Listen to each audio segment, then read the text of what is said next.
Tá, mas a pergunta para vocês é a seguinte, né?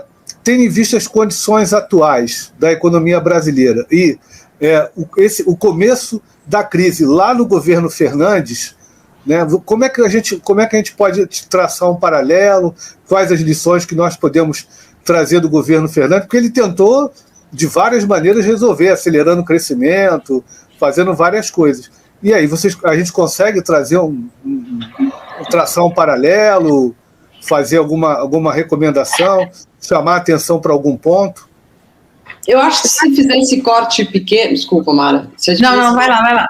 Mais de pequeno prazo, assim, o Fernandes, ele herdou, de fato, como você disse, um governo do Macri que deixou a economia não tão despedaçada como ela está agora, mas deixou uma dívida muito grande, né? Porque eu considero que o governo do Macri acabou ali por 2018, quando ele viu que não conseguia mais avançar em reformas, tipo as reformas trabalhistas, reforma da Previdência, houve muitos protestos e houve aquela questão da crise do dólar aqui. Qualquer coisa que aconteça com o dólar afeta muito a Argentina. Isso é uma coisa que no Brasil a gente não vê tanto, ou pelo menos essa dependência do dólar a gente não vê tanto. Agora, em 2018, quando o Macri decidiu pedir essa dívida em dólares para o FMI de 56 bilhões, aí já amarrou tudo, né? Amarrou o orçamento até o fim do seu governo, e essa dívida ficou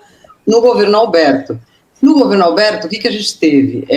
Uma má administração da economia, isso é certo.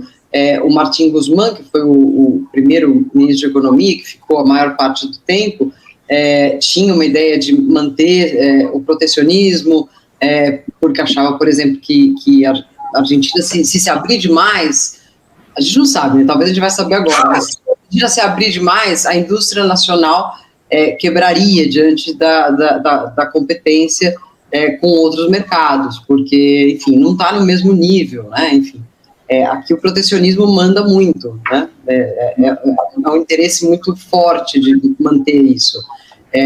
Então, eu acho que isso enfim, o Alberto teve esse problema de receber um país endividado, de não poder e não querer, porque é uma linha de pensamento dos peronistas, da sua corrente, de não parar com a ajuda social e não derrubar o protecionismo, porque a indústria argentina, em teoria, não aguentaria uma competição.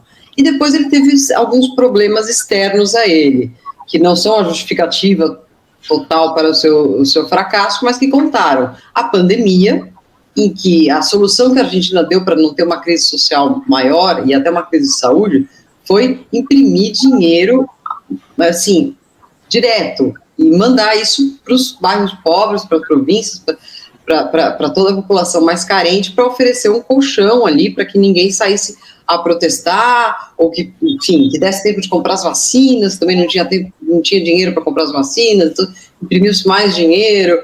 Esse foi talvez um erro do ex-presidente Alberto Fernandes, ter aumentado a emissão monetária, porém, nessa situação, muitos governantes também se equivocaram, né, nesse manejo da economia durante a pandemia. E depois ele teve as secas. Houve 2 anos de secas seguidos.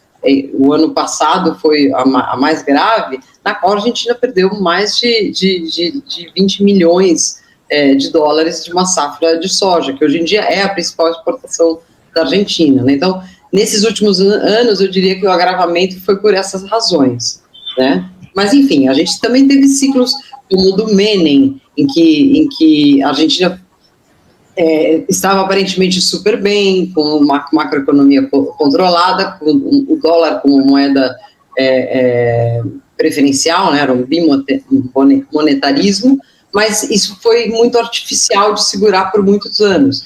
E aí, quando isso explodiu, porque era artificial, houve uma crise tremenda, que é o que se está tentando evitar aqui com essa abordagem. Então, eu acho que a história recente é um pouco isso, né? Teve a crise de 2001, uma recuperação, o boom das commodities, e aí a gente entrou nessa sequência em Macri Fernandes que trouxeram esses elementos. E é assim, por isso que a economia está dessa forma.